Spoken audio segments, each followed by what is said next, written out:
You're listening to the iRacers Lounge podcast, where we discuss everything iRacing in a casual setting. Enjoy.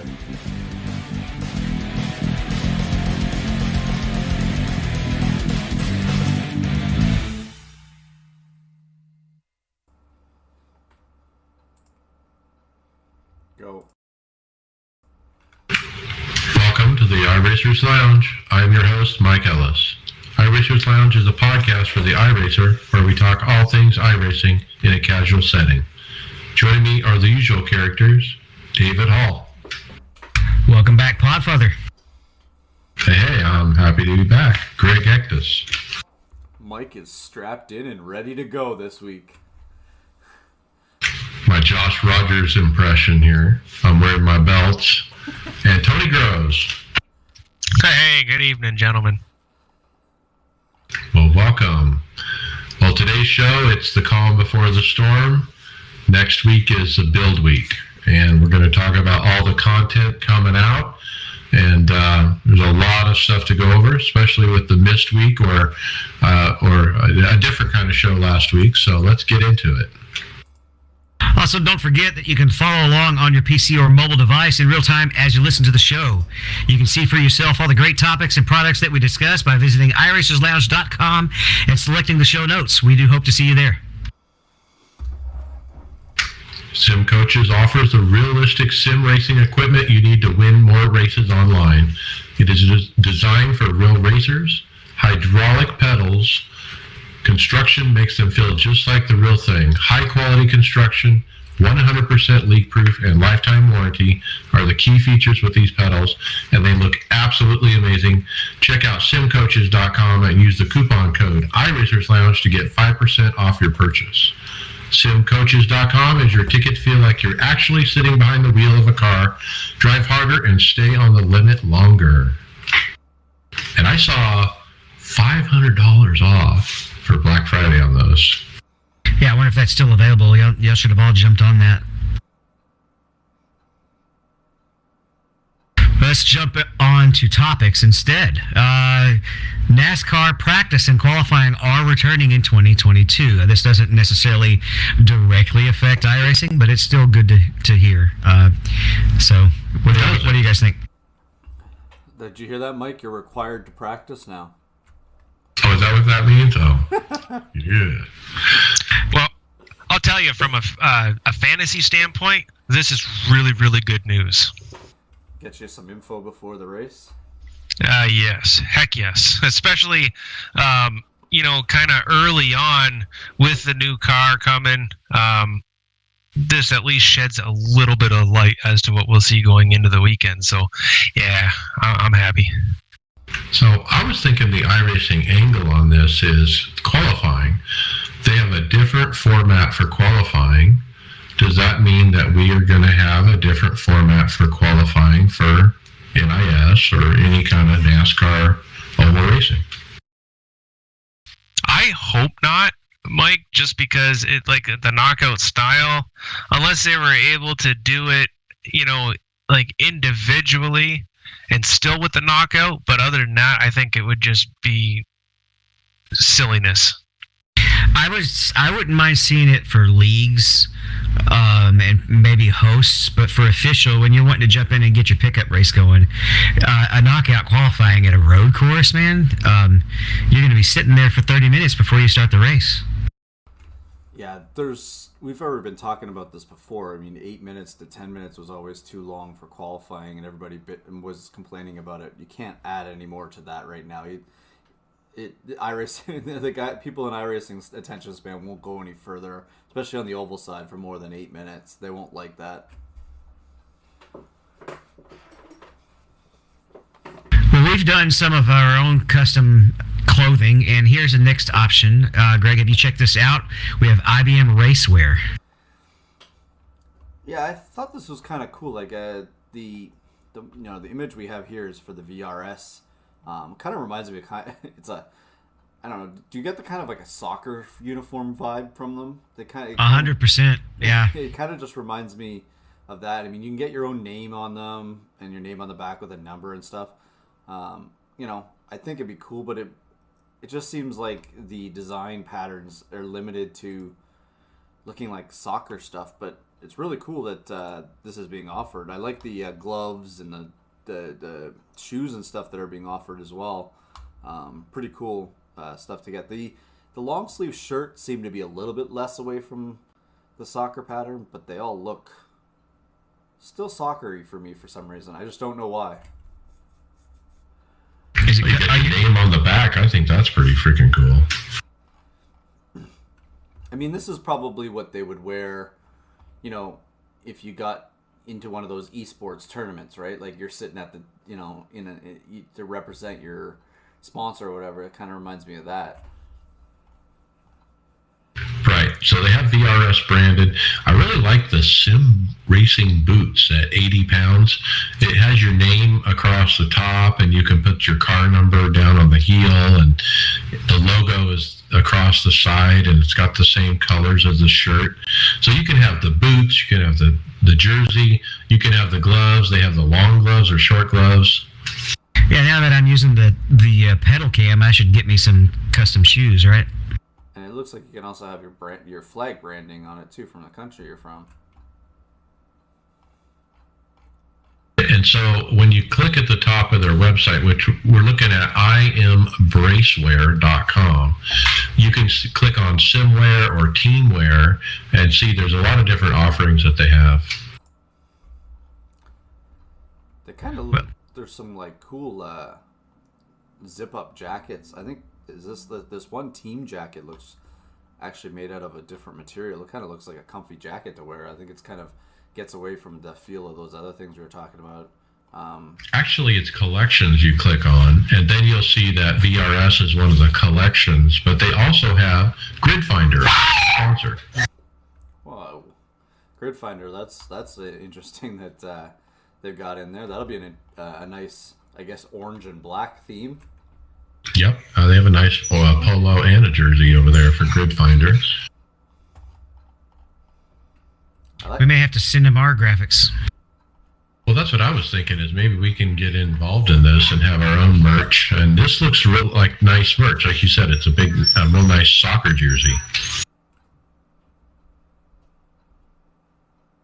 All right, let's start talking some content, though. We're coming up on 2022 Season 1.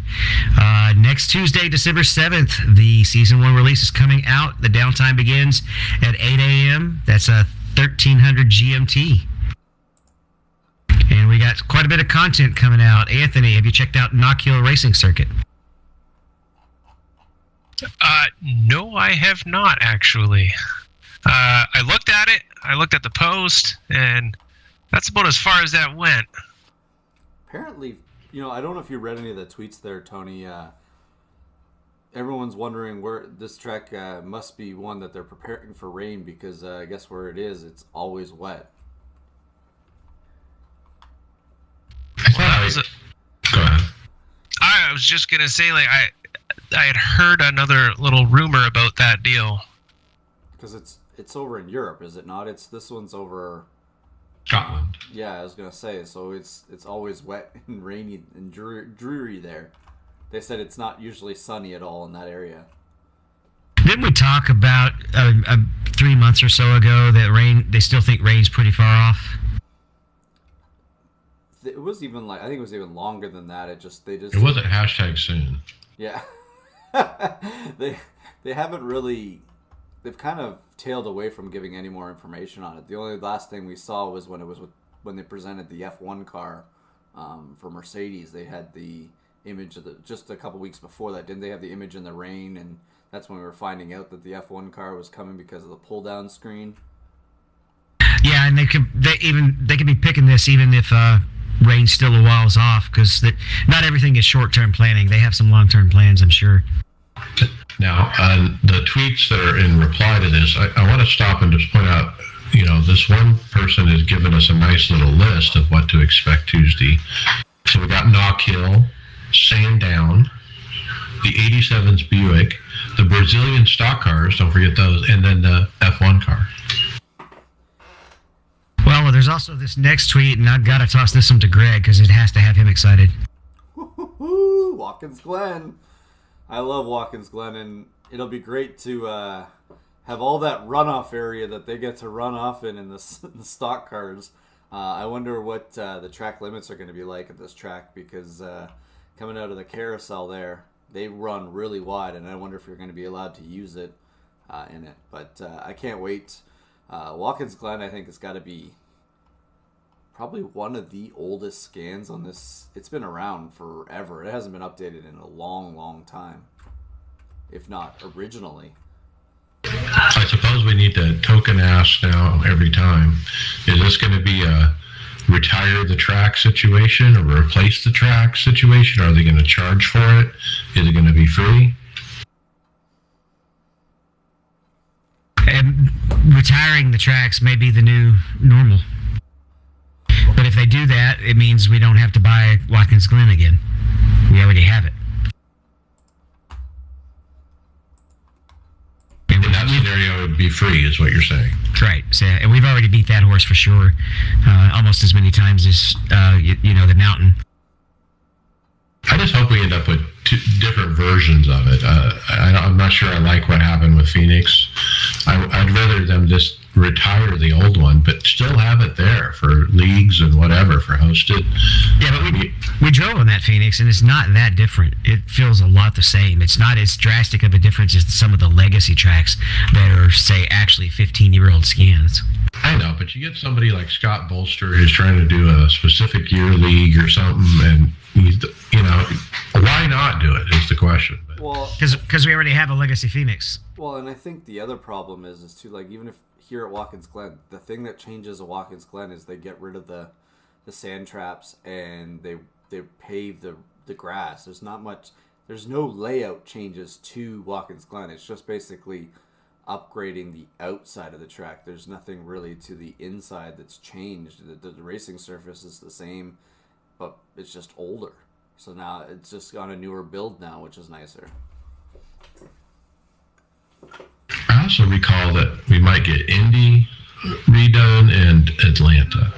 I'm wondering if the Indy one is being held back because they're trying to figure out what maybe they're going to do for that chicane or the ramp that they had last year before they release that. Maybe that'll be released closer to Indy next year, because maybe they have to do some tweaks to it. Okay, and then Traxian.gg did a feature article about the build coming out. Justin Melillo, one of my favorites over there, and he pointed out Knockhill, F1 car, Brazilian stock cars, the 87 Buick LeSabre, LA Coliseum, we forgot that, and Atlanta. And of course, rain he mentions that as well. I think it's, I totally forgot. I think Tony it was Tony in our chat was talking about the Buick LeSabre the other day. I think it's kind of interesting that, we haven't heard any more of it. We knew it was scanned, but that'll come out right around when they, this is the first week of the winter series. So next week, you could start with a different car if you want to go in the second week of the new winter iRacing series for the 87 car. Now, on the Scottish track, Justin reports not only will the backwards layout be included, but a rallycross variant of the track is also expected. It is unknown exactly if the national or the tri-oval version will be included. So there's a bunch of different options for this track, and they're definitely doing backwards and they're definitely doing rallycross. I wonder if this is where, this track is. They got the Brazilian car coming. I mean, the Brazilian car is probably not going to stick to that type because there's not that many Brazilian tracks. But now you can have the NASCARs go to a track like this too, or those cars go to these type of European tracks as well, right? And finally, he points out in the article that the picture that iRacing put out, that Tony started with, is the Formula V sitting in a garage. And so that indicates that in sim, you should be able to come out of the garage or be in the garage, which would be different, right?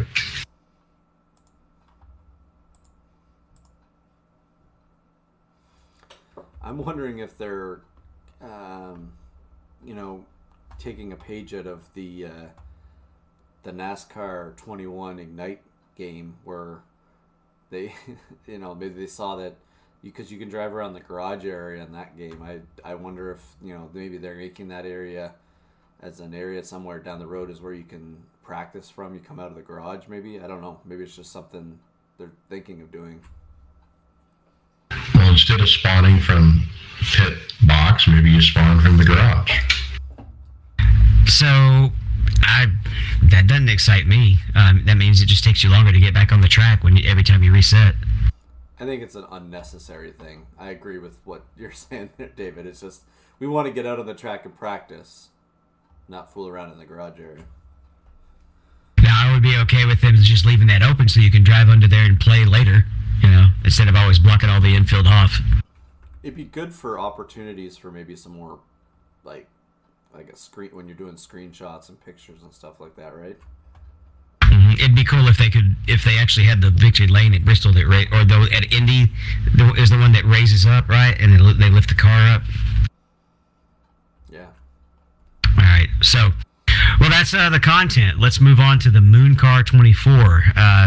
We got a tweet here from it's Moonhead. The Mooncar 24 came down to the last 4 minutes. It was quite a damn race. They were able to raise over $6,000 for Toys for Tots as well. And they said a thank you to everyone who supported the event, whether you raced or donated or just watched. It means a ton. Can't wait till next year. Wow. That's a big fundraiser, $6,000 for a sim race event. We've held fundraisers, guys, and we haven't come to $6,000 before. That's a pretty good effort. Congratulations to Moonhead here and doing all this.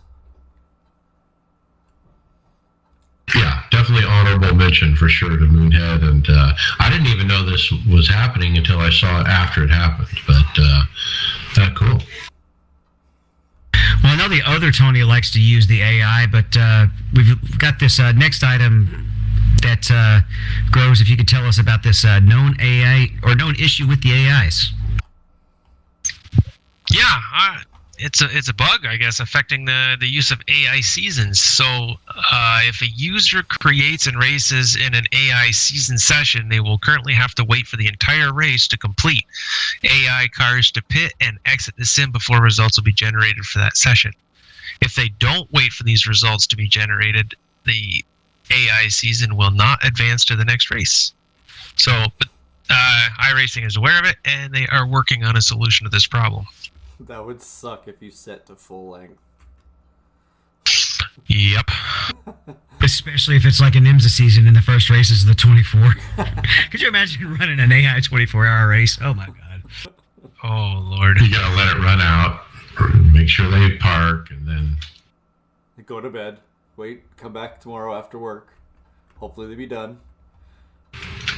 So this is a staff member I've never heard of, so he must be new, but he said he has 200 posts. So that indicates he was probably a driver or customer and turned into a staff member. But his name is Michael Hinkle. I just wanted to point that out. Maybe we'll see more from him. Maybe his job is to work on the AI. Well, how about this Wood Brothers racing video? Greg. It's a nice, so on the Wood Brothers, not clicking on opening here, but anyways, the Wood Brothers have posted on their Twitter page a little bit of a mix of a little bit old and new for their 2022 Mustang for Harrison Burton Racing for next year. And I kind of like that, the way they've done this car, it looks like with the new car they're able to do a couple more things, sponsorship wise and design wise, and I think it just looks really nice the way that this car is done. It's not it's simple, but it's also it helps the branding of the car too. I really like the metallic 21. I was just going to say that. You got to it first. But the first half is the old car, and the second half of the video is the new car. And if you go back and forth and you focus on the color of the number, David, it's almost like a mirror shiny kind of gold, thing. It's chrome but gold. No, yeah, it's chrome but gold. It's leafing. It's gold leaf. Gold leaf that's reflective. Yeah. Well, it's done in iRacing, so what it actually is a certain color in the spec layer. But yeah. It's yellow. It's yellow with the. It looks really good. Yeah, with chrome. You have to change the color to set it to high metallic and high reflective. It's like I said, it's done really nice. I like this. The Mustang looks really nice in iRacing. I'm sorry, the way it's designed and everything. It just looks really good with that car. I can't wait to start seeing a lot more of these paint jobs, especially since we've been only looking at blank cars up till now. It's going to be nice to have paint jobs on them. Sigh. I mean, this is a rolling billboard. Is what this is, a rolling billboard. I mean, look at how big the Motorcraft is. Look how big Quick Lane is. I mean, I'm sure it's great for those sponsors and to increase their value of what they're paying for. But it just turns it into a billboard. I mean, when before it wasn't. I don't know. I just can't put my head around the move number up to the front. It's NASCAR. It's been a rolling billboard since what, the 50s? You gotta be within taste. I don't know. Like we're talking about moving a number just like a foot on the car. Like the whole thing, like doesn't matter last year or this year. It's still a rolling billboard. So remember Will Ferrell at the NASCAR movie, and he put the sticker across the windshield of the sponsor. That's what's next. That's Gen 8. Okay. 2024. How about instead of putting a sticker across the windshield, let's just put a whole car across your windshield. Check out this next video. How's that for a transition? This guy helps a fellow competitor. It's Frederick Larson, and this is I don't guess you can protest this because you're not really supposed to push somebody if they're out of fuel or something, right? You're not supposed to help them finish until everybody else has kind of gone around. But yeah, this guy gets into a spin and ends up on top of the other car. And he takes him almost a half a lap before the car falls off. It's just basically high-centered right in the dead center of the car, right on the center of the hood. Or not the hood, but the roof above. And, they were stacked. Once this happened, I would have tried to maintain it as long as I could. I'm going to say that next time, if he wants to do this, he's going to need a little bit more heavier spring in the back just to hold that car up more. He was dragging, low-riding it. Yeah, I like that right at the end where they slow it right down. As the guy's going over and the cars are stacked on top of each other. Yeah, you can see that car totally squatted on the track, and it's spitting sparks out behind it. That's cool. He almost got picked up by another one because he's righted. He lands and is rolling at the end. That's pretty crazy. Hold your brake, right? We got to hold your brake. What good is holding the brake do when your wheels aren't on the ground? Does it count if somebody else is pushing you around the track? All right, let's hit the next one. We got the Clash at the Coliseum. iRacing has wrapped up the testing with the Coke Series driver, and the track's ready to go. Mike, you want to pick up the rest? Yeah, so basically, Steve Myers says we're targeting the week leading up to the race as far as when we're going to get it in iRacing. So there's your answer. We're not going to get it next week on Tuesday, but it'll be a mid quarter release, or whatever they call it, patch. So it'll be like January, like New Year's. It'll be just like the Monday before, probably. It'll be like February, yeah. So it'll be middle of February. Right. And I don't see it on the script, but didn't they say about the same thing about the next gen car not updating it until we get closer to the season? Yeah, that was Bobby's post about certain things that aren't fixed on the car until they have finalized what they're going to do with the next couple tests. Because didn't he say that? I think there's a Charlotte test coming up here that they want to try a whole whack of different things that is going to be, could change what they want to do to the car. Like put more horsepower in it? God, I hope so. I got invited to the Phoenix test. Harvick, I don't know, David, you listened to the Dale Jr. download. Harvick definitely sounded like that was something that's definitely might be an option down the road that they might, if they'll keep pushing for it. I do remember somebody saying, maybe it was actually on Door But Clear, that they do want to understand the safety of the car before they start pushing it up, but that they might actually consider pushing the horsepower up later on. Well, I mean, like Harvick said, he goes, the only way to make it loose is when the back tires spin. So if the back tires aren't going to spin, you're never going to get it loose.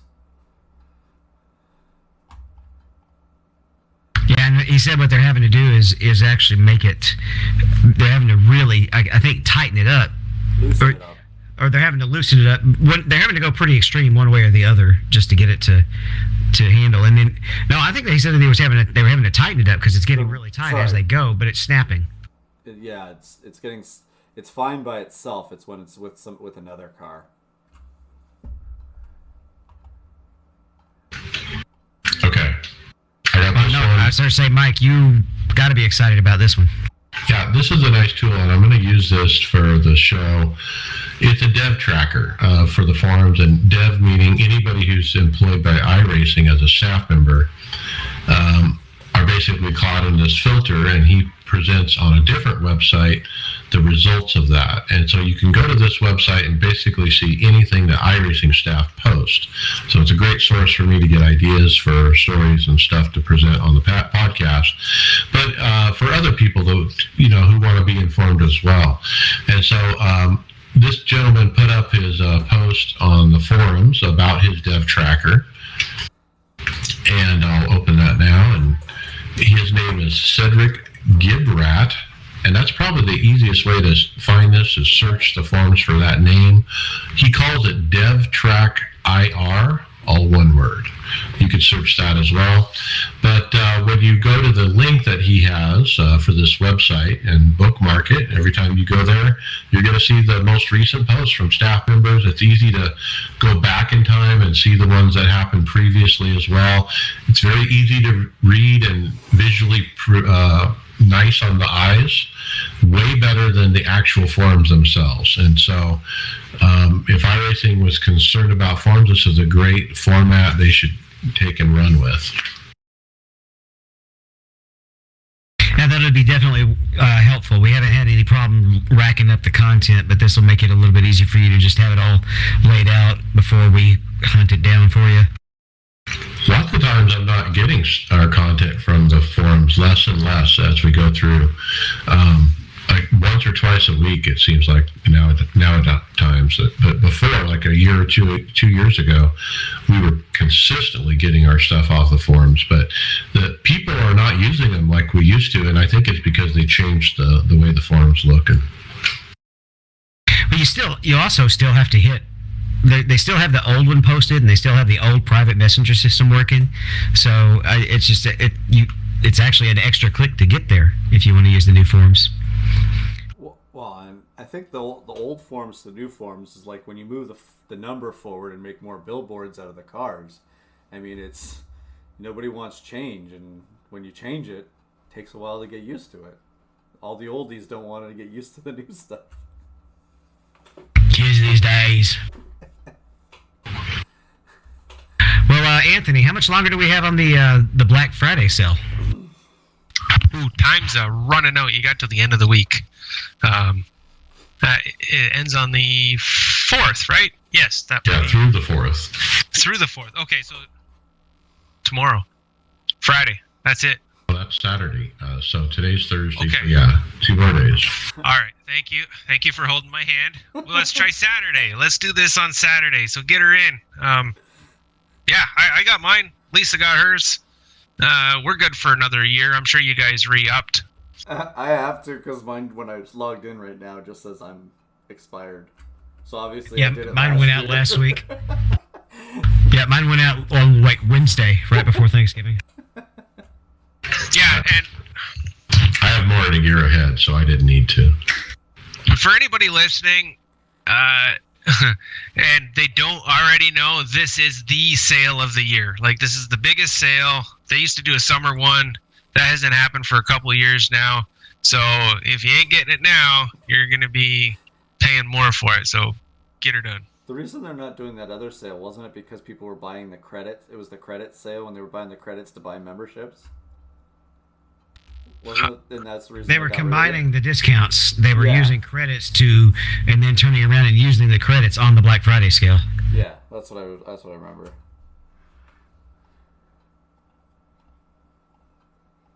Well, Greg, you're kind of our F1 guy, so would you like Fernando Alonso telling you to race clean?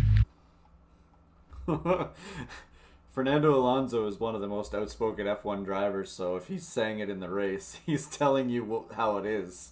So if you're being told to race clean, Taylor, I think it's time to figure out what you were doing wrong in that race. But to race 24-hour Le Mans champion, an F1 champion, did he? I can't remember. Did he complete the Triple Crown of championships? I can't remember if he did, but Fernando Alonso is one of the most accomplished racers in the world, and I don't know if I really would want ever that to happen. I would probably really avoid him on the track as much as I can if I ever got out there with him.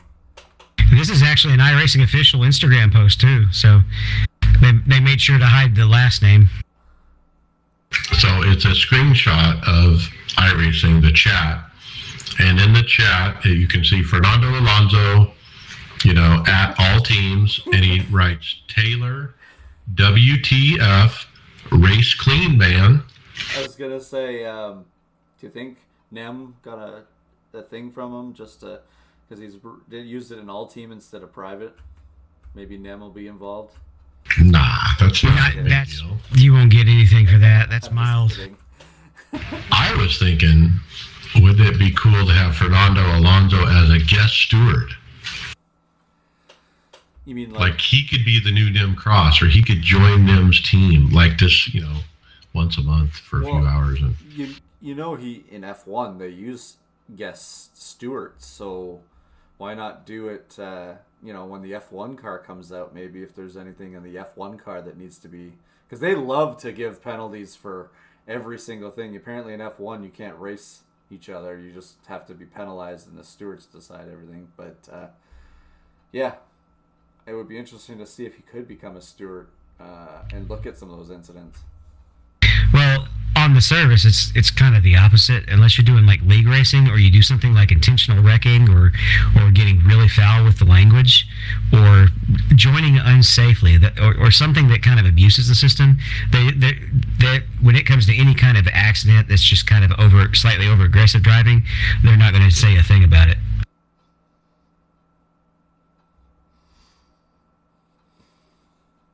Let's jump over to the real side, Mike. It looks like Josh Berry closed out the late model season over Thanksgiving.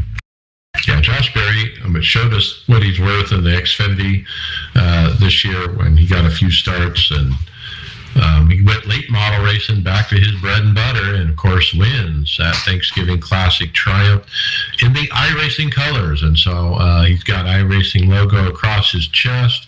He's got it on the hood, and pretty cool to see the iRacing colors in victory lane as usual. The 2022 Xfinity Racing Champion. That's what I'm predicting. Okay, remember this episode 308. We'll come back and check in about 11 months. If you don't think Junior's going to throw everything he's got at that program. And Kelly. They have so much invested in him. They want him up in Cup. I wrote this next one, David, so I'm sorry. Take it. So, you're going to take it from Anthony. That's all good. It's all good. Mike, go ahead. Because when I saw this, it made me think of Adam Jocelyn, our teammate, and I was thinking, this is a movie about Adam. This could be a movie about his life story. But what it is the YouTube video. It's a movie trailer for a movie called The Sim Racer. Official trailer is what it says. And as you can guess, it's a movie about a sim racer who's involved in some real racing, but does some sim racing. And it shows his interactions with his team and crew and owner and his girlfriend and family and different storylines going on. But but I thought it looked like fun. I love racing movies, but this is sim racing, even better.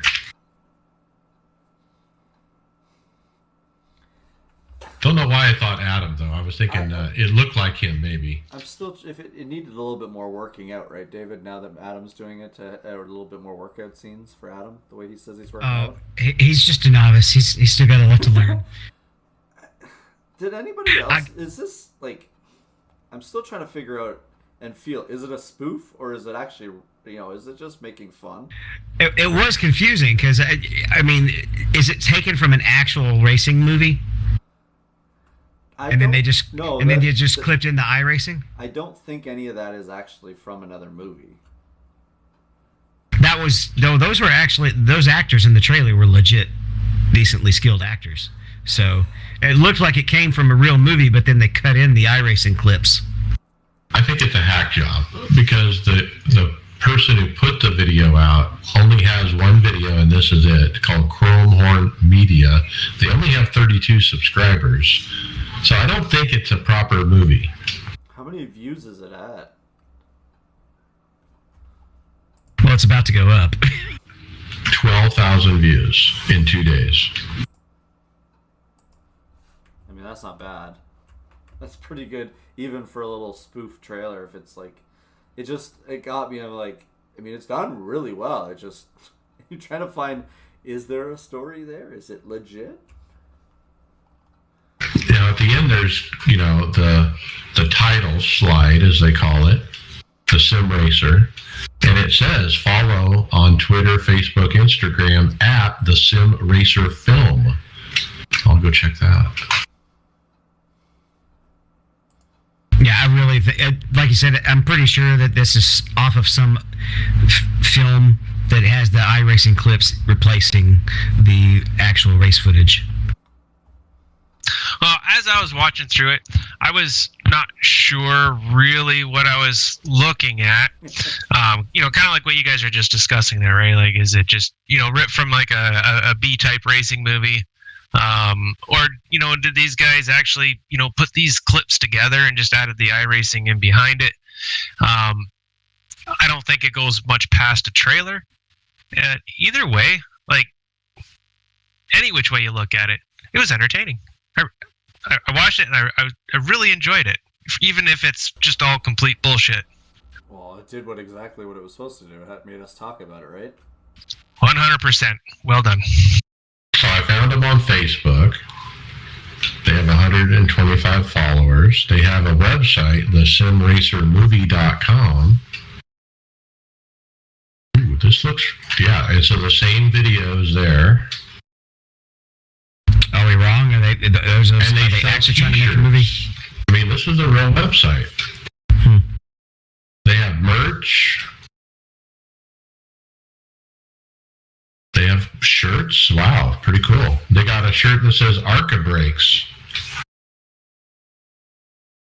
And they got a shirt here for that one guy. It says Eat, Sleep, Dive Bomb, Repeat.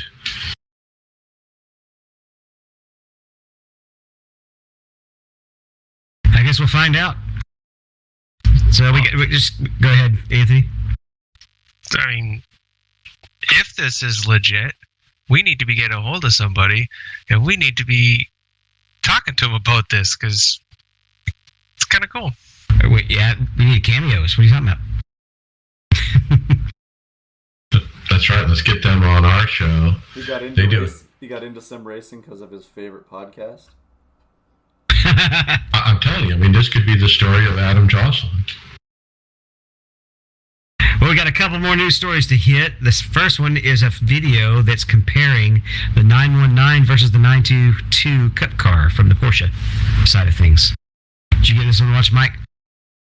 I did, and man, there are some differences. When you look at them on the video, I can't even tell them apart, to be honest with you.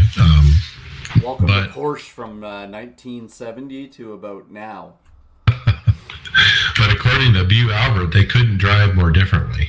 And so he said the 991 is a hard car to drive. And when you get to the edge, it can be very twitchy and unforgiving. And and that kind of thing. But the 992 is a lot more forgiving. You can really push it right up to that limit without concern of spinning out. It brakes much better, like 30 feet quicker, when you go to a stop, from a certain speed.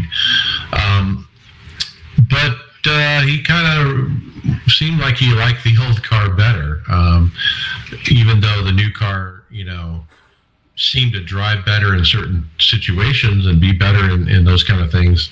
I think there was some nostalgia about trying to drive the hard car at that limit and being able to manage it. So he had mixed results, but two different cars for sure. That was the big takeaway. So he's like us with the Cup car. I was just going to say, oh, yeah. There seems to be a theme brewing in this episode about the old. Nobody wants to leave the old behind for the new. Title idea: stop making cars easy to drive. Stop making new cars. That's basically what it sounds like.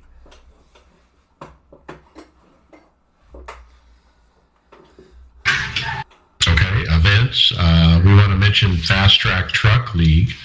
They're expanding to a fixed setup truck division. They're looking for drivers to join. I think they're doing it Wednesday, is that right?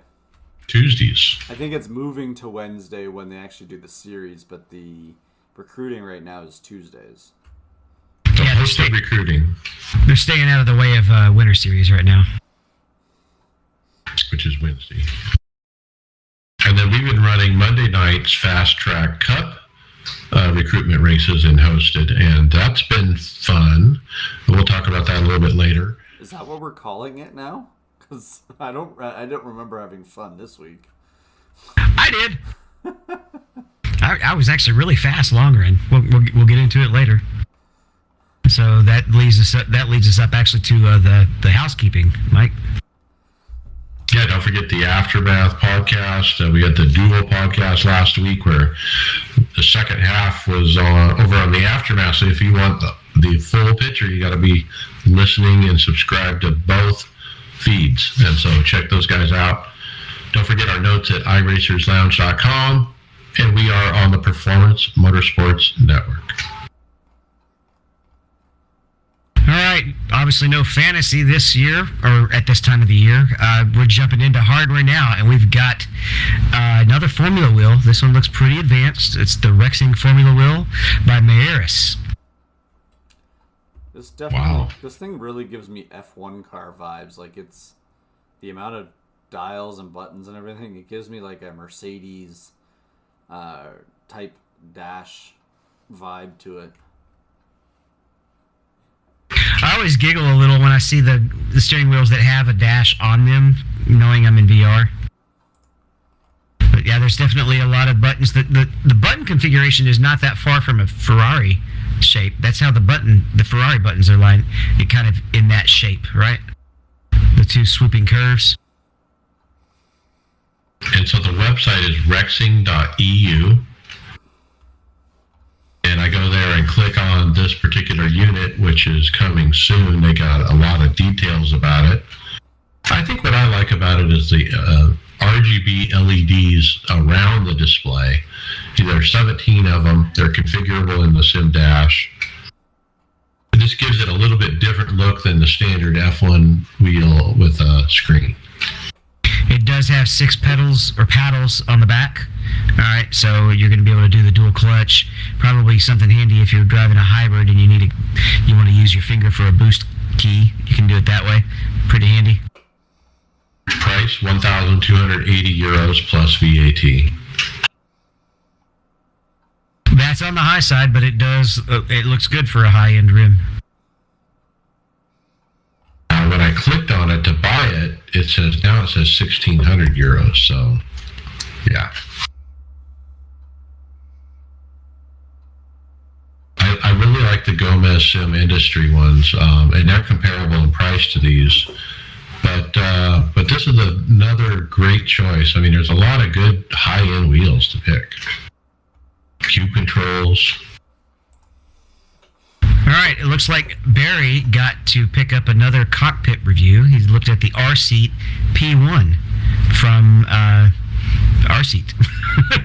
Mike, did you give this one a look?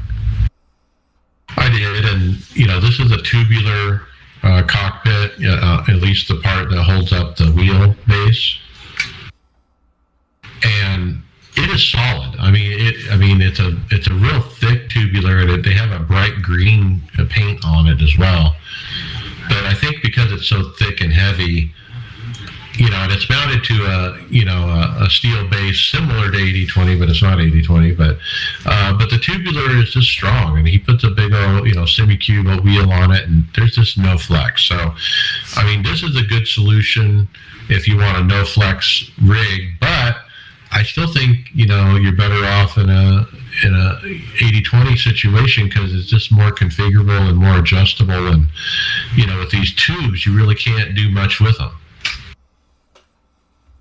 Is there anyone in the business that does a more thorough job reviewing any piece of hardware? Like, this is almost a 2-hour video on this rig. Well, he always does that. He takes every little piece apart and looks at the inside of it and all that. He measures the diameter of the width of the metal and everything. Definitely does look like a very sturdy, solid rig, though. Anytime I really start to consider a hardware option, I go look at every one of his reviews on the channel. That's exactly what I did. Part of what I did when I went to look for the pedals that I had when I had to replace them. So it's always a great place to go. I want to point out a couple things I'm seeing as I watch this. He's got an extension on the steering wheel, because the base is so far away from the seat. And so that would suck if you had to use an extension every time if you use this rig. I'm wondering if it's just a choice, not an actual the way it is, right? It's just his choice for it. Could be. And then the keyboard tray and the crazy arm it's got it goes out, it goes across, it comes back, and then there's a tray. I mean, it's this crazy arm that can manipulate into anywhere.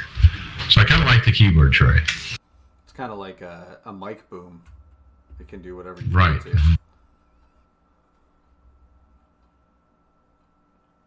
Well, I already brought him up again, but we're looking at some new software that was presented a few weeks ago by sim coaches. The users can now download Visor and begin tuning and calibrating their pedals all across the racing games for their PC, fine-tune the braking graphs or throttle curves, and go faster than your competition. Did we talk about this one last time, Greg, or did we just skip over it? I think we've talked that they were having stuff coming, but I don't think it was this detailed in the part about it. Yeah, it's available now is the difference. Before, it was just announced, but now it's like literally available. Yeah, way back in the R Factor days, I actually had some software that I used with my steering wheel that made the steering wheel slow down as I would get to the outside, and this kind of the same thing. So what you can do now is you can set this graph, and you can make the brake more sensitive in certain ranges. So you can make it that it brakes really hard, really fast, and then you have to really push a lot further to get the last detail, or you can make it where you have to push really far to get the percentage. So you can basically change how hard it brakes or how hard it gasses. See, this kind of reminds me of the software, the way I would play around with tuning something like this for braking is, like David was saying there, if you go real hard early and then the further you range it, it's kind of more of it's a more fine tuning where it's multiple points to get it to do more of the braking. It kind of reminds me of when I got my truck license. I went to skid school where you had to learn to brake under certain situations. So you'd have a truck lock up the brakes, and the best way to get off of it from locking up is they always told you when you're locked up, just lift your toes in your boot and it should unlock the brakes. It's kind of like this. You can just moving your toes or something to fine-tune little things like that on the pedal to try and dial in the brakes a bit more. Yeah, I remember watching the video of the tour around the factory where they make the pedals, and they have a dedicated guy writing this software, and so It's an in-house software that they've developed, and it certainly from the screenshot looks very adjustable. David, the one thing I think I forgot to ask you with Sim Coach, when you go into the sim and you push the brake on the calibration screen, how many points does it have? What's the number? From 0 to what? Do you remember what the number is? Let's just pause the recording so I know we're live, but you're not going to hear a silent. You're not going to hear this. If you're listening on the afterwards, it's going to be less time. So just hang on. Because I think it's like 4,000 for the Fanatec's, 4,060. 4,095. What, in Windows? No, it's in the sim. When you press the pedal, it gives you the hertz is which is the amount of points it is. There is from 0 to whatever it is the amount of points of information it has. Like a Logitech only set of pedals only has like 400 or something like that, whereas Fanatec has like 4,000 different points. Well, I have mine open now. My calibration file out of my cup folder, because I calibrate for every car, just about. And my minimum is 416, and my maximum on axis 0 is 2371. And then axis Y, it's 1042 to 3842, and then the x-axis is 990 to 1414. And I think that was the clutch. I'm not sure.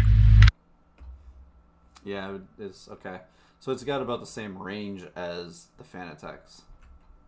Yeah, but I mean, it's the difference maker is not the range. The difference maker is just how it feels. I mean, you're not having to put your foot in a position. You're putting your foot in a certain amount of pressure, a certain amount of weight.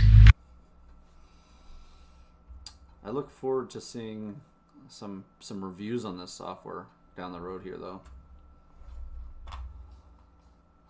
All right, Greg, have you checked this next one out? It looks like Track Racer's saying something about setting a new benchmark. So on Track Racer's Instagram page, they are promoting a new benchmark is to be set, is their phrase for it. So it looks like they're going to have a new 80/20 profiled rig coming out at some point here. I haven't been able to get to the site.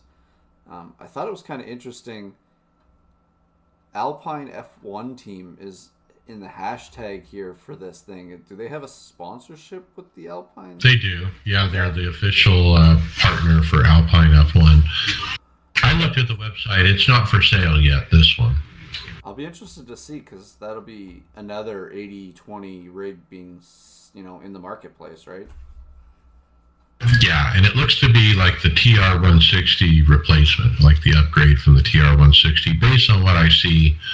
I mean, I think it's 160 by 20 for the bottom, but it's only 3 sides, not 4.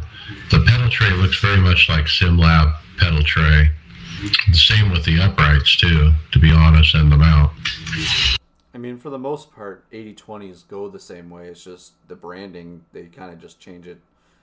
They have their own little signatures to them. Yeah, if you're talking about the base being only 3 sizes, is that what you were talking about, Mike? Yeah. It's built like a U. The P1X is the same way. Yeah. So you're just saying because there's no front cross plate at the front, right? Right. But that's braced by the pedal rather than a cross plate, by the pedal mount. Yeah, I do that for you. So they're saving on hardware. Yeah, and weight. And weight, yeah. Which is good if you're shipping it. At a glance, knowing how the P1X works, this looks like it has a lot of the same just great fine-tuned customization options. Now, if you go to this Instagram page for this and go to some of the posts, I found a more recent post 5 days ago that says, introducing the Track Racer TR120. Since 2008, TR has been innovating the best sim brakes, and the TR120 is no exception. It took TR to be the first sim brand with a connected chassis that adds curves to an otherwise boxy chassis. And they show some different pictures of it besides the front view we saw before. And man, this thing is a beauty. I love it. Is that red trim at the bottom? Is that one of those trays that you use to fill in the spot? It kind of looks like there's a plastic fill. Well, yeah. That does look nice.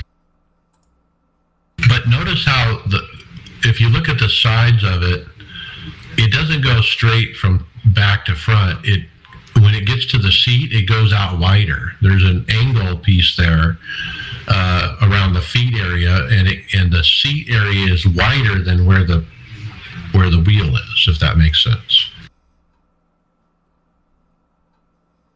That makes it premium in my view. It kind of looks cool. And the wheel mount. I mean, front mount for a DD drive, it looks like, and with red accents. Side mount. It's being held on the sides, basically. I'm a little confused on how it gets wider, because if you look at the beam to hold the shifters, that doesn't look like it goes out. It looks like it's just going straight back. I guess it might actually be on the inside rail. Or there's spacers or something. It's hard to see. Are you thinking it goes out because of the way it looks in the one picture here? Well, there's other pictures too, and yeah, it looks like it's like it actually slings out. But if you look at the thing that the rail for the shifters, it must be at a diagonal. That's the only way that's going to fit. TR120, that's a lower number than the TR160. So maybe it isn't an upgrade from the TR160. Maybe this is just a different option, or maybe a more affordable option. I would pick this over the TR160 in a heartbeat. Is it just me, or that triple monitor surround, the way they have it with it, those are like TV screens, that looks really good with that setup. The triples plus the one on top. All right, so we might be talking a little bit about more of my VR adventures, but Varho here has been doing an expo, or they were at the World Expo 2021, right? Yeah, showing off. And if you were at the Augmented World Expo 2021, you would have seen the Varho booth, and you could have tried out those goggles. And how much were these? I think you priced them, David. I think when we throw in all of the extra hardware that you have to get as far as light posts, so to speak, so it can track, it's going to run $15,000 to $2,000 to get the whole piece. Mm-hmm. So about Greg's video card, right? Right. Just throw it, instead of a video card. Come on, leave my video card out of this. I'm going to do this one. Company review a virtual reality racing club out of the UK. It's a website for sim rigs, driver coaching, and all things sim motorsports. And I don't know if we've talked about these guys before, so I wanted to bring them up. They have a Black Friday sale going. They do sell product. I see a Sim Labs rig. I see all kinds of different rigs they sell, and other equipment, pedals, seats. Driver coaching. Yeah, you can call them for driver coaching, and so I didn't know that these guys were a source, but check them out. The website is called virtualrealityracingclub.com. They even have a mental performance part of it too for coaching. All right, let's not spend somebody else's money, but look at what they spent. The next thing we have is about a $7,500 racing rig from Jared Summit 1G Lazar. Now, Summit 1G, so I guess I'm supposed to know who that is. He's famous. Hold on, he was one of the brands on that website that we were talking about earlier. His logo's in there. I could have swore it was his.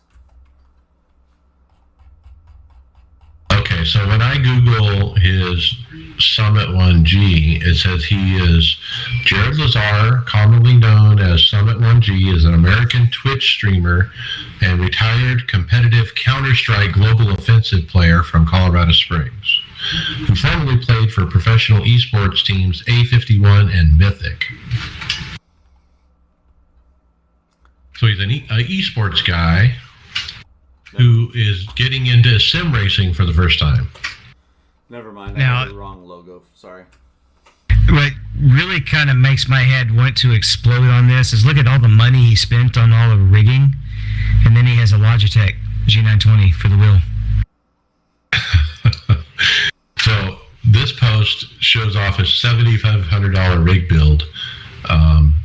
And he also mentioned he brought a special guest onto his stream, none other than Tony Kanaan, to help the creator improve his racing skills. So he did triples, he did a next level racing, GT track cockpit, quad monitor stand, like you said, Logitech, a stream deck, and a $1,500 computer. That's a crappy computer. But that's with the card, right?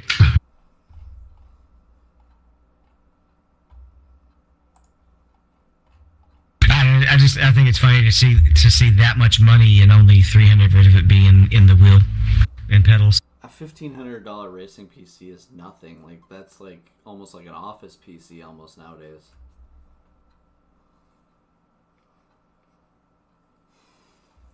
So then there was so these are all articles from a place called Dexerto.com. That's where we got this.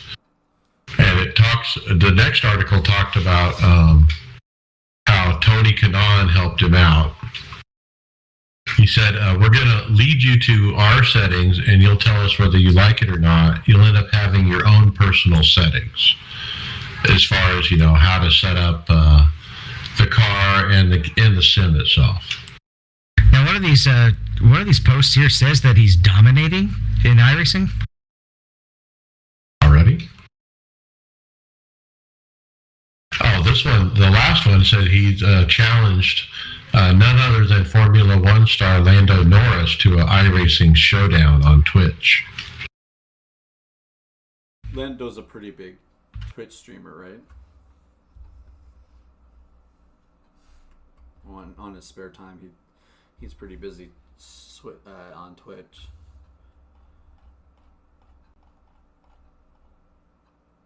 Yeah, so anyway, we'll have to see if that matchup actually happens, and might be fun to watch, but yeah.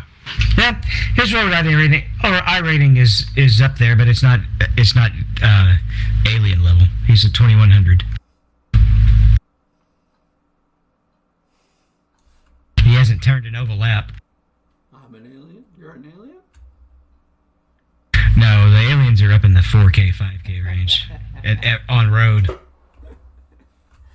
That was a joke.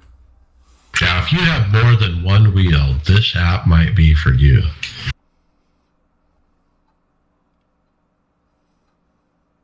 Greg, you have more than one wheel. I do, and they come off the base real easily. So this is called IR Sidekick, and it's an app that provides a graphical way to save and switch your controls.cfg files. People have multiple wheels with different control assignments. Use these wheels on the same car.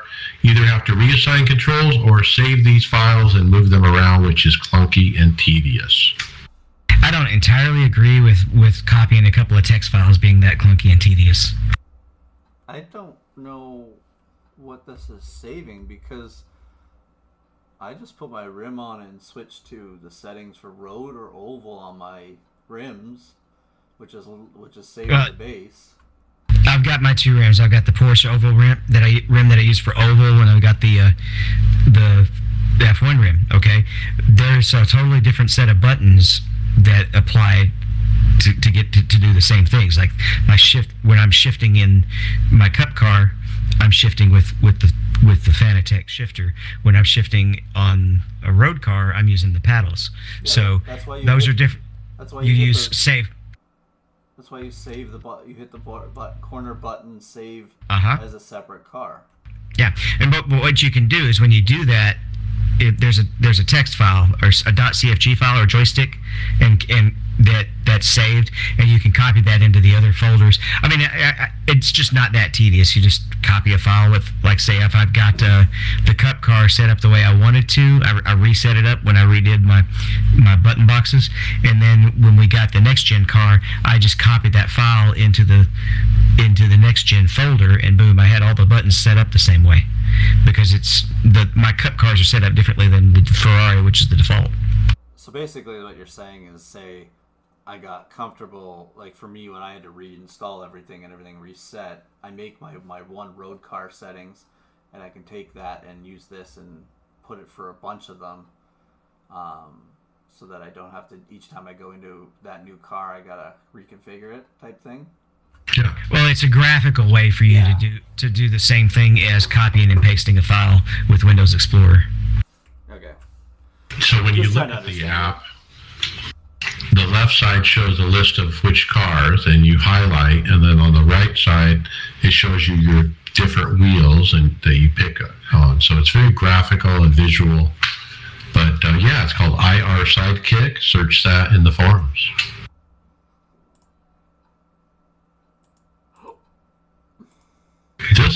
How about a rig review? Are we skipping the Ayrton Senna? That is the rig review. Oh, that's a review. Okay. I'll take this one. So, who's the one getting credit for this, Mike? I'm just trying to find the name.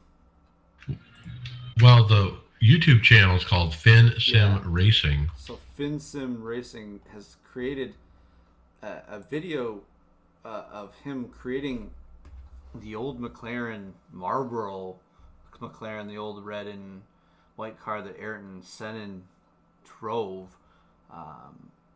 for McLaren, and did a hell of a job doing it with styrofoam and some wood, and then obviously having to mold it and shape it, but it looks really, really nice.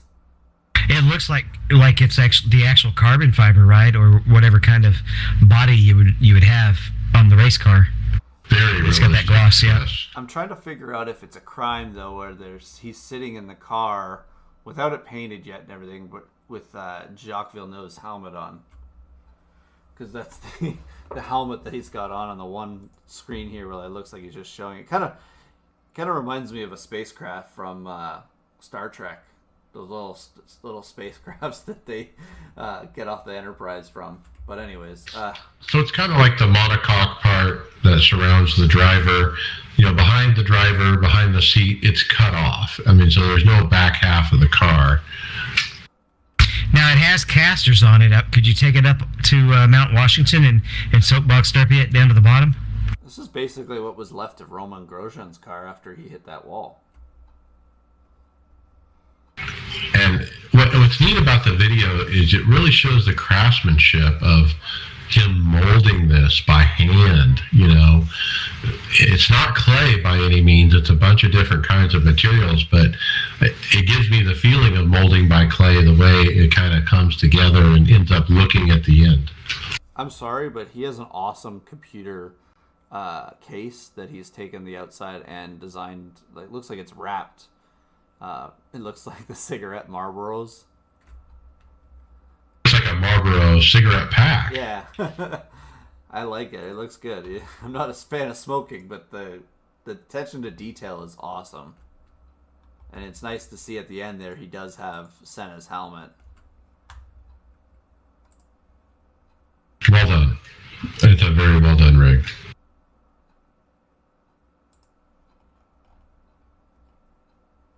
And we have another rig review. This one, to Leo's, I guess I'll say. I thought it said to Tesla. Leo's. I thought it said Tesla when I first looked at it. To Leo's is the name of it. And this thing is a beast. I mean, it's made out of metal tubular pipe. And it's very overbuilt, is the way I would describe it. More bracing and more pipes than probably are necessary, but man, look at those uprights that go up to where the wheel is, and then the quad monitor mount, and even the fourth monitor up above has a pipe coming off the back of it that's weighted down way into the front, and then he's got a computer sideways underneath the pedals. Can you call that a computer when it's got industrial-sized fans attached to it? Like, those fans are ridiculous. I'm trying to imagine if a motion rig could actually handle this much weight, any of the standard motion rigs. This has got to be 800 pounds or something. It could, you could take this to one of those crash facilities and see if it could withstand a crash impact. Yeah, it ain't budging, and but that means it's not adjustable either, right? Even the seat, it looks like if you look down, those blue brackets that are kind of like off the side of the seat there, they look like they move into a couple different holes, but it looks like you have to adjust it on the fly. There's no quick adjustment like if you had like an adjuster for the seat, right? So they're from Italy. It says made in Italy. I click their website, which is telios.tech, and it says coming soon. So this is just something that they're putting out there. I don't think it's for sale yet. Did you notice that the direct drive is hanging? It's got the mounts come down to the side and attaches it, but the actual thing attaches to the bottom of a plate hanging the base off of it. Wouldn't that make the car go left versus right? When you turn it left, it goes right? No, you still have the wheel pointed the right direction. The top of the wheel. But the base is upside down, right? Oh, no. Just the frame holding the base. It's attached to it's a top mount basically. It's basically right, but the bases don't have a top mount, so they're turning the base upside down. They're putting a U bracket over top. Oh, I see. It's basically hovering, or it's molded around the top of the base.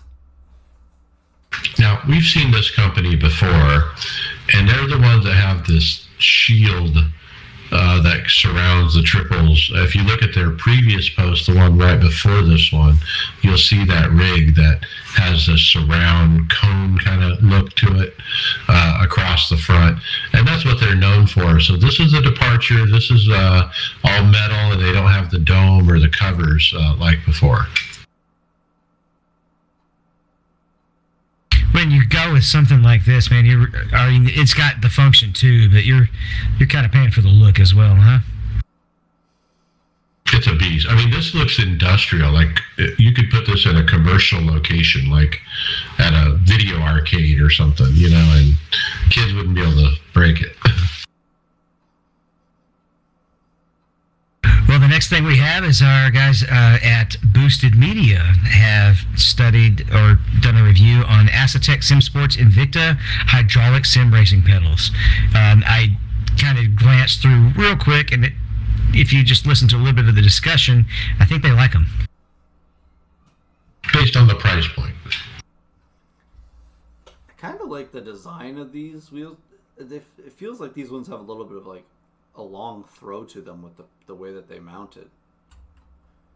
It just seems like a longer push for it to kind of give you some more control. Well, the brake pedal, the clutch on what I have has more throw than the brake based on how you have it configured. So I don't know if you want a lot of throw on the brake, because then you're right back to having to feel how far down you're pushing instead of how hard you're pushing. Acetec.com with no C, and they're $700 for the brake and throttle, $300 for the clutch. Yikes! So $1,000 altogether for all three. That seems high to me based on they're not hydraulic. I can tell you right now, this next one I will not buy. Oh, come on. I was hoping Brian McCubbin was here for this one, because this is the obvious choice for him for his next purchase. 165,000 yen. Okay, go find us how much that's worth. So this is a head motion sway. We've been talking about this for a long time. The boys over at Frex Simulations have finally are put out a product, and this is where you strap the thing to your head, and it moves your head based on what you're driving and how you're driving. It's about $1,500 US. Or 1,800 Canadian. So I'm going to try to describe this for our audio listeners. Imagine a bracket behind your head that has a motor built into it with something that looks like long rubber bands or perhaps rope that go around a spindle, and the spindle pulls on these ropes on either side. And then they come out to poles that come out to each side of your head, around the left side and the right side, and then come off of that to straps, which I presume you strap to your helmet or your head somehow, or around your head. What are you going to do if you don't have a helmet? To your ears? Now, who really needs this is Adam, because he's talking about, working out to get in better racing shape, and we told him he needs to make sure he actually does some neck exercises. I guess the way that these things clip, if you get those big hold earrings, a lot of people could just mount them to that part instead of wearing a helmet, right? I mean, this with the GC, with the 4 legs of motion like Brian has, and the seatbelt tensioner, I mean, man. My question is these things are getting so, the one thing that scares me with all the, like, motion's fine, the seatbelt's fine, the seat moving's fine. I don't know if I trust still strapping something to my head, because imagine, like, that's probably a huge workout on the neck. Like, you're going to work the next day after you're first trying this. You're probably going to have a really bad neck. And you've seen in the movies how somebody can hack every little possible system. Imagine if somebody tried to actually hack this, right? And, just take somebody out because they're using their head sim. Now, we're getting so much more realistic here if we have this added with all the motion, with the wind simulator and stuff. When are we going to get, like, little spray bottles that spray water and mist it at you when you're racing in the rain? Right? Wait, you forgot about Brian last year. He had the candle that smells like oil and gas. So if you go to the website where you can buy this thing, you can literally buy it now. The second picture shows it attached to a helmet. So I think you do have to wear a helmet to use this. And it attaches right where the visor would pivot. So where the visor is hooked is where it attaches. And yeah. It has some verbiage here. I'm going to read some of it.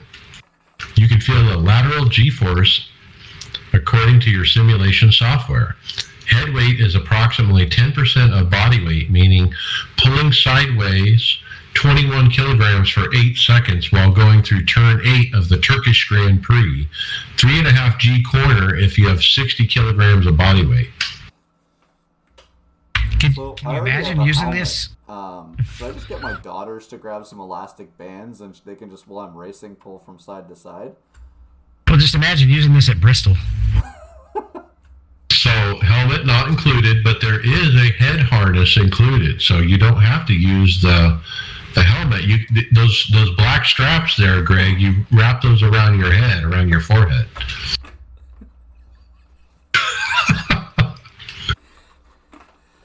Crazy. Ugh. That hurt.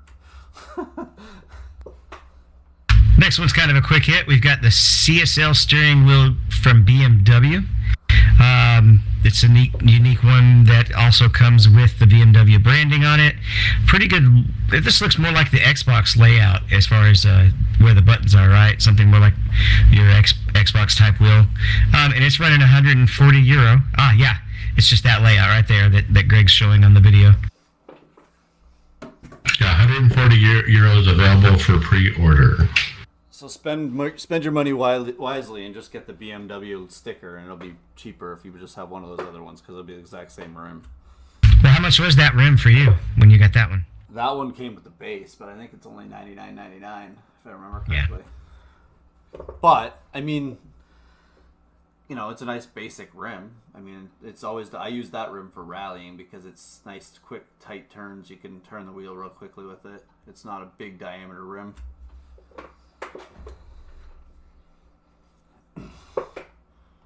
We got another Barry video. SimForge Mark 1 pedals from. Well, there's some new updates for it actually. Apparently. Yeah, the website simforge.in. They've been selling these for a long time. This is an update, and according to Barry, it's a nice update. They've taken into consideration some of the changes that would be beneficial to make the pedals a little better. And I think they even got those ideas from Barry's original video of their original set of pedals, and he seemed to be pleased with it. Now, the pleasing part of this is the price of these pedals. I mean, $369. If these are load cell, that's a pretty good price. Right, exactly. I mean, for the price, what you're getting, I mean, it's not bad. And from what I can tell, it even includes the bass as well.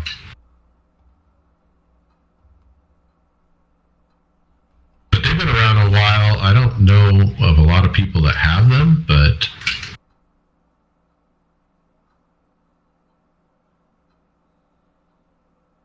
they're from India, and that's probably why. So, looking at the data he's showing in the one thing here, the raw points of thing, like it has like over 20,000 like more than 20,000 points of contact. Like that's pretty good for a set of pedals. Like it's got a lot of fine tuning.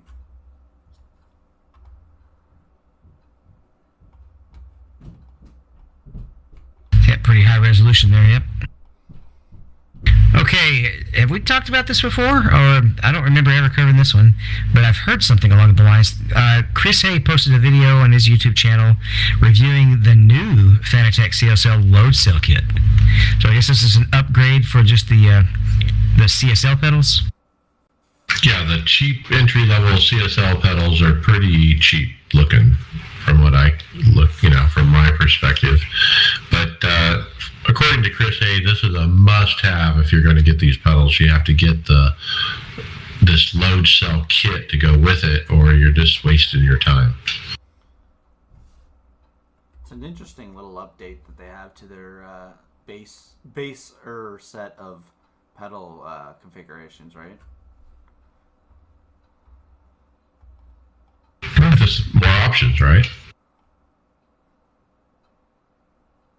Generally, for any of the pedals, the less travel, especially for the brake pedal, the less travel you get, if it can still register your pressure, the better. This next one, tightening that up, right? Can I take this next one?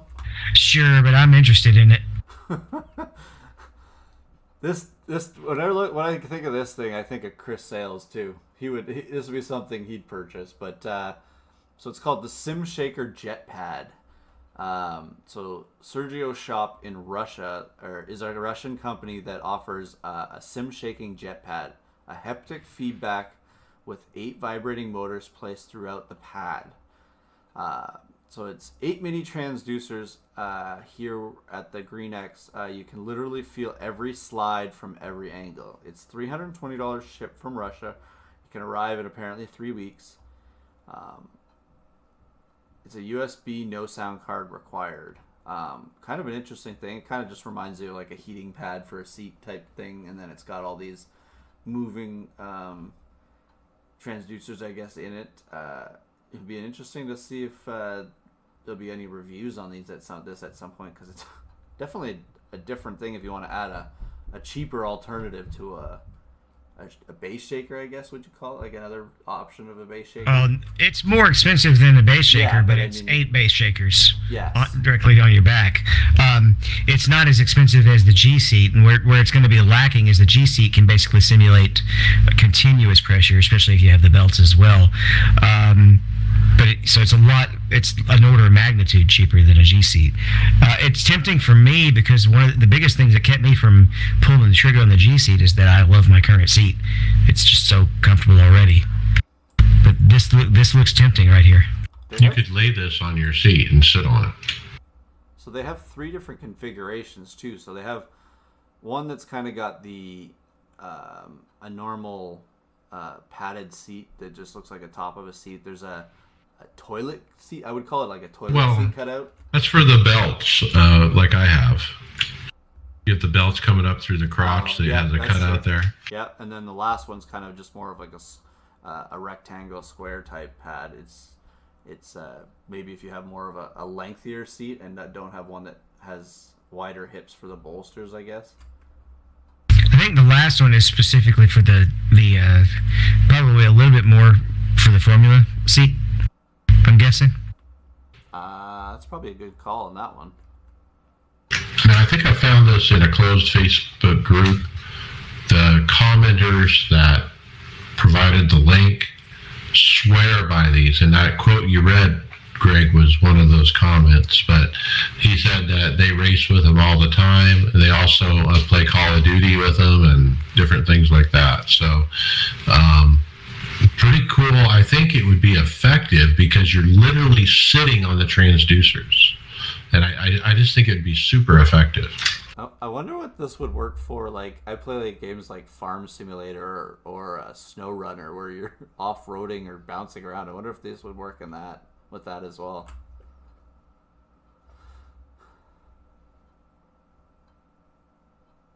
So what is this PC tower cart with RGB? It's just, okay, so this is pretty cool. This is just a tray to set your computer on to make it look pretty. Because it's underlit, or backlit, or whatever you want to call it. And so you can get these on Etsy.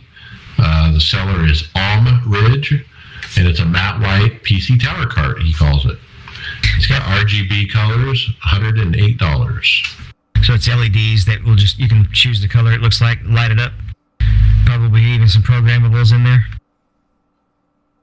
Well, I think with sim rigs, I think everybody always overlooks where am I going to put my computer? How is it going to look compared to my rig? And that was a big choice for me, and I wanted the rig to be one encompassing, all on wheels, so I put my freaking computer on the rig. But if you're not doing that, and you're not putting it on the rig like me, I mean, are you just going to set it on the floor? I mean, really? I mean, then how do you clean and stuff like that? So at least put it on something nice, like and this is a nice stand that's just like the perfect size. So it's custom because you got to go in and give your actual measurements for it so that they can build it properly, eh? Right, so it's custom to your computer. You can, change the color of it, but yeah, it'll make your rigs look sharp, I think. But it gives me an idea. I mean, you could probably build something like this pretty easily. Yeah, but it's not terribly expensive as it is already pre-built. Time is money. Right. It's 130 or so. It's not terrible for a nice piece of furniture if you want to add that look to your computer. $200 Canadian with a light. My concern is, would it fit in with the other lighting I have? Would it match that and that kind of thing? Well, if you didn't already have your rig, Mike, guess what you could do? You could actually drive to your local Micro Center now. Pick them up. SimLab is available in Micro Center. That is crazy. Who would have thought? Now, we know that Micro Center has been selling sim equipment, including, I think, Next Level Racing. But this is the first time I've heard of SimLab doing it. Yeah, I saw in our chat, I think a couple of the other rigs are being sold there now as well. Yeah, I think we have a story later. Tony Kanaan announced that Gomez Industries is also being sold in Micro Center as well, and some other brands that I forget. I think that's a good option, though, for everybody, so that you're not paying the ridiculous shipping costs on trying to get it to your house from wherever these are manufactured. Like, if it's manufactured, if it gets shipped to the store in the States and then you can pick it up and put it in the back of your car, why not, right? anytime I can buy something in the store instead of having it shipped, I prefer to, because I don't like the thought of it sitting at my door. Yeah, that's always the Porch pirates. That's real big here in Gilbert. Yeah.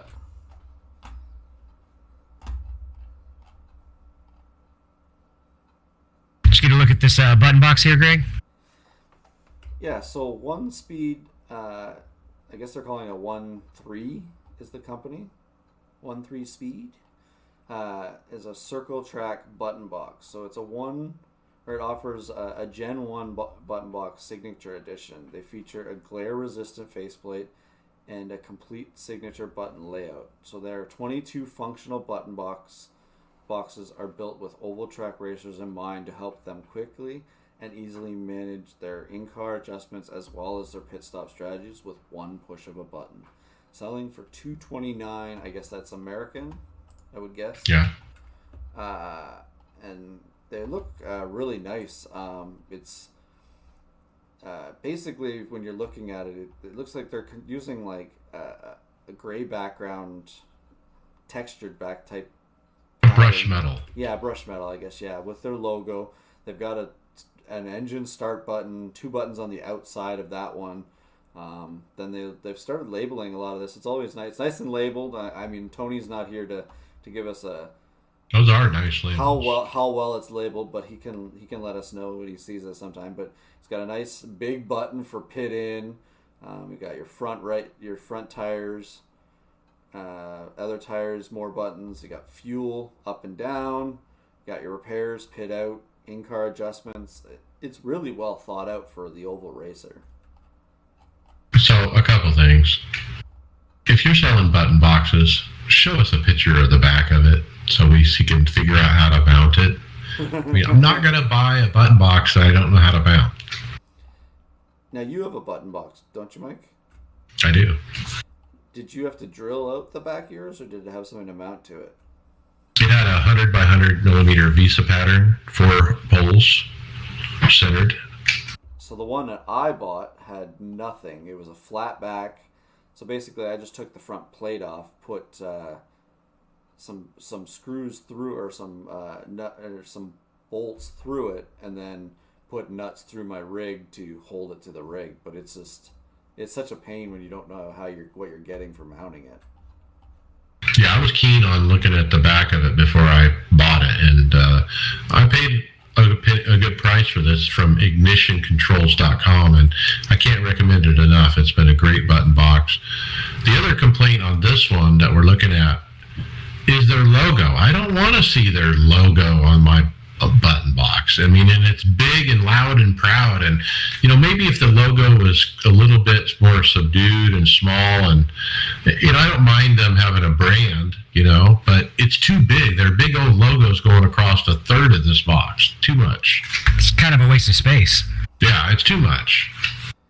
Well, the one that doesn't seem like it's wasting a lot of space is the Gen 1 switch box. I mean, it has a smaller logo on it, but you get more switches. You lose 2 of the bigger buttons, but I think you would get more out of it having the switches. But either way, it looks like they take away something when they add something else into their button box. You can't get an all-in exclusive one that has all these options to it unless they have a custom feature, which I haven't been able to find. I think they do have custom, yeah. And I love the buttons, the style of the buttons they have and whatnot. They look good. They also have a holographic version, so it kind of has like a little, I guess their glare-free one, or now they have this one, a holographic. It would kind of give you a little bit of it changing colors, the angles you're at. But guys like me and you, David, the button box could be any color it wants to be. It really doesn't matter to us. It's all about the layout. Yeah, and I like the way mine's laid out because I can feel it, when I can't see it. One other thing I noticed when they mentioned the size, 7.7 wide, 5-inch tall, 4 inches deep. 4 inches? That's deep. Probably just the board that they got, or maybe it's just a generic. I don't want a 4-inch deep button box. Because these button boxes will be all 3D printed boxes. This one I have here is a maybe an inch and a half deep. These would be a 3D printed box, right? Yeah, there's a picture on another page that shows it indicates a 3D print. Okay. Oh, I see it. Well, we already talked TR120, right? So this next one, we want to read this one. It's pretty harsh criticism of Fanatec. Oh, I was hoping Tony would be here to read this one because you know how much he loves Fanatec. Well, Chris would be the real guy to have read this one. No, Chris is for Google and VR. So this is a post I saw from James Robert on Facebook. It's a picture of a post because it was a closed group. And I'm just going to read it, sort of. Anyone else feeling really cucked by Fanatec right about now? LOL. Got my CSL Elites at the beginning of this year. Coming from base Thrustmaster pedals, even just the move to base CSL Elites was enough to keep me happy for a while. I told myself, I'll buy the LC kit as a future treat when I feel it's time to upgrade. And he's talking about the load cell kit. And now he says, now my pedals are bricked with only two options. Scrap my recent purchase and entirely repurchase crappier pedals, or deal without the load cell until I can afford club sports. Also known as deal without load cell forever, LMAO. F-U, Fanatec, F-U. So is this because they're not selling the load cell anymore, or Right. So if you bought the CSL Elites, they did apparently sell a load cell kit for it, and now they don't. Well, that's the story. Hardware doesn't last forever, though, and you take the risk if you buy older technology that the support for it can go any day after you've purchased it, right? But it's kind of funny. The guy gets roasted in the comments. Stuff like, you buy crappy pedals and what do you expect? That kind of thing. Well, that's one thing you got to do research on. Like you can't go and buy something that's, if it's something you really gonna put your heart and earn money into, you got to know where your risks you want to put your risks lying at, because you don't want to be. It is an investment, but a company can just go belly up and never have to support it again, right? Fanatec could disappear tomorrow, and I could be pissed, right? We could all be pissed, could we not? Yep. All right, we got a few more quick hits before we move on. I mentioned earlier before Tony Kanon announced Micro Center is now the home of SimuCube, Gomez Sim Industries, SimLab, and Heiskenveld. And so you can get all those brands now at Micro Center. That green steering wheel, who is that? Who makes that one? That's the Gomez Industry. That's a really nice rim. That's the Tony Kanon version, yeah. That's awesome. The other one I'm going to hit on is my upgrade. I wasn't done with my rig. I decided I'm going to do a butt kicker, and Black Friday convinced me, because I was able to get one, a butt kicker Gamer 2 at buttkicker.com on Black Friday for $170, no tax, with shipping. And that was like $30 off. And with the no tax, no shipping, I couldn't pass it up. So I spent $170 on that. I went to Home Depot Tuesday and bought a 4.5 inch by 1 inch pipe with a 1 inch floor flange to put the pipe into. Bolted that floor flange onto the back center at the bottom of my rig, and the Gamer will clamp right to that pipe and go straight up and down, just like Tony Rochette has it. I got that mounting idea from him. I also got the idea of a shelf from David. Hey, we need a shelf to put the amplifier on. David, you built a shelf, and so I decided to build a shelf, but I decided to do it a little bit easier. Instead of metal, I went and found a piece of wood at Home Depot that was made by Rubbermaid, and it's got a certain coating on it or whatever to make it look Rubbermaid. But it almost looks like a piece of metal. And so then I drilled 4 holes at each corner, put a corner block on each one, and basically bolted it onto the rig right below and in front of my pedals. And it's like going to be the perfect spot for the amp for the butt kicker. Get the butt kicker on Monday. I cannot wait.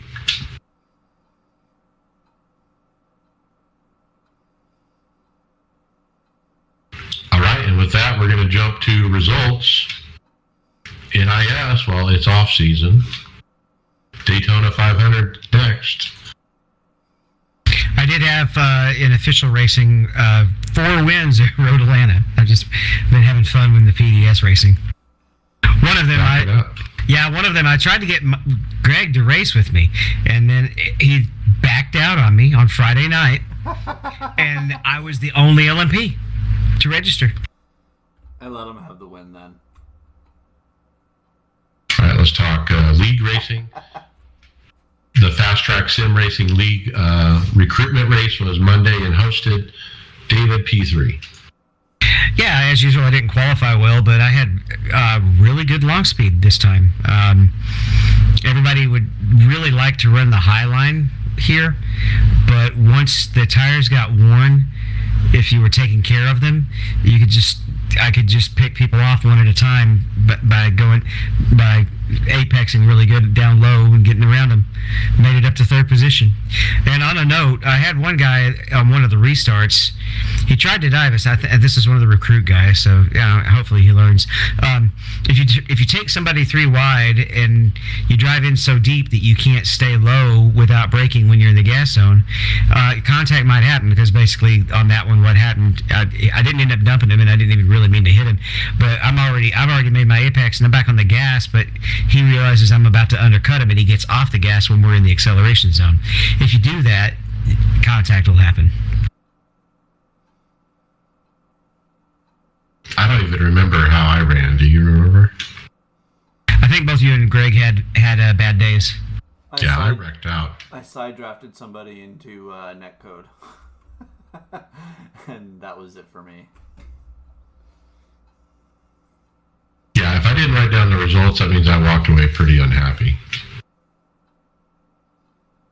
Let's talk Winter League. David, you were wrecked by someone not paying attention. Yeah, I'd actually already had an incident with somebody else who didn't take it up all the way to the wall on the exit of a corner, right? Just kind of held you down. So I go to where I think there's not going to be a car, and suddenly there's a car there. But I had mostly recovered from that. Was struggling on the long run, though, so I went ahead and short pitted, divided what was going to be 150 laps run into 50 lap stints, and I'm passing a bunch of cars, coming with fresh tires, and everybody's paying attention to relative and making sure they don't make any stupid moves. And one guy, he goes low when I go low, and then when I go ahead, I move to the outside to pass him on the outside. He runs me all the way up into the wall. So, I had a top 5, top 10 car and got wrecked out. I mean, you were coming with a head of steam, though, at a very, high closing rate. And I think it was just, he didn't see it or didn't know it or didn't realize it, but you were committed to the outside at that point. Well, I had to, because he blocked the inside, all right, I mean, nobody else had to be told, pay attention to the relative. I also wrecked out, but it started with, I had a wheel problem. I was racing, and all of a sudden my force feedback stopped. I looked down at the display. It says hit OK to enable high torque feedback or something like that. Well, I don't have the kind of rim where there's an OK button anymore. And so when I turn on the wheel, I actually turn the wheel halfway to the right, and then the OK message goes away. So I spun down, I pitted under green, I turned the wheel off, I turned the wheel back on, it fixed it. Go out, I'm 2 laps down. So now I'm rolling around just trying to get my laps back, and eventually I get a lucky dog. There's one. Then I'm still a lap down, and I couldn't get it back, and was getting lapped again. Leader gets by just fine. I'm staying high, letting everybody go. Second place comes up, and we're right going into turn 1, and I'm against the wall, and he comes up to kind of arc up against me so he can arc down into the corner and net code. I mean, he was coming pretty close. He probably wasn't going to hit me, but the net code happened at maybe 12, 18 inches apart. It pushed me to the wall, and it spun him and ruined Adam's chance at a win. Apparently, he was one of the fast guys. And so I feel bad about it, but I felt I held my line, and the replay shows I held my line. I didn't turn down at all. He arced up, but I don't think he was going to hit me if there wasn't net code. So it was one of those deals. Looks like the only other thing we have, instead of just text, we have a nice picture of a photo finish, and not the same names we always see in the Aftermath iRacers Lounge truck race at OBRL. Yeah, somebody must have gotten to Steve Thompson because he's not here. It's Josh Robinson taking the win. Oh, this is why it's Bristol Dirt in the trucks. Eddie Jones second, Sean Sadler third. Get Her Done Racing. Let's talk about that. That was Monday night. Peter Kopko's race. Brian and Tyler were in that race. Brian, I believe, wrecked out. We don't have his result. I was listening in. Tyler, P5, he said, had a great time drafting with Brian. Even got to draft with Chris. Apparently Chris was in the race too, but he wasn't in TeamSpeak. Brian and Tyler were, so it was kind of weird. But he said missed hitting the clutch all the way on the last pit stop, which set Brian and I back, but we raced back up.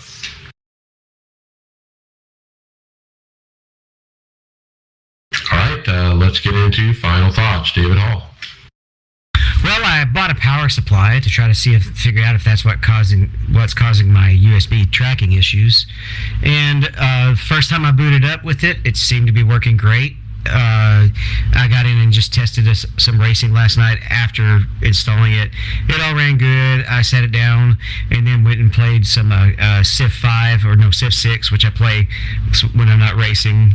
And the same weird glitch started popping up where when I get up out of my desk and walk away to use the bathroom or get a drink, it starts beeping that the USB power, something's disconnecting on the USB. And then when I come back and put the headset on, it's struggling to track. And so the only remaining two options are reboot, see if it's software related, because it does seem to get better when I close a lot of background apps. Reformat Windows. Yeah, or it's time for a new motherboard, one of the two. So I'm going to do the grounding issue. The fact that you're walking away, and do you have carpet? Yes. And so the carpet could also be, like a static energy kind of transfer kind of thing, but maybe it's a grounding thing. I just had an out-of-box idea. Get an extension cord, plug in the entire rig into the extension cord, and run it into the bathroom or some other room of the house, just to try something.